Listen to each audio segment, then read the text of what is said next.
So hello everyone, আজকে বানাবো লস্যি। ঠান্ডাতে মানে গরমকালে ঠান্ডা ঠান্ডা লস্যি খেতে হেভি লাগে। আমার তো মনে হয় এটা 2-1 দিন খাওয়াই উচিত, আর এটা শরীরের পক্ষেও খুব ভালো। তাই আমি লস্যি বানাচ্ছি। আমরা বেরিয়েছিলাম একটু, দেখেইছো। এবার তখন বরফ সুন্দরী বেরোচ্ছেই না ভাই, বেরোচ্ছেই না। অনেক কষ্ট করে বরফ সুন্দরীকে বার করেছি, বাট পড়ে গেছে একটু। ওটা ডোন্ট মাইন্ড, পড়তেই পারে, না পড়লে কি আর খাবার ভালো হয়? মিক্সির আওয়াজটা কানে লাগছে তো, লাগবেই, কিছু করার নেই।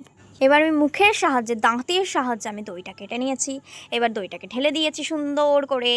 আর এরপর তো চাকি পিক্সিং অ্যান্ড পিসিং অ্যান্ড পিসিং অ্যান্ড রেডি হয়ে যাবে আমাদের লস্যি। একটু টাইম লাগবে, জাস্ট পেস্ট করতে একটু টাইম লাগে। ভিডিওতে তোমরা দেখে নিচ্ছ।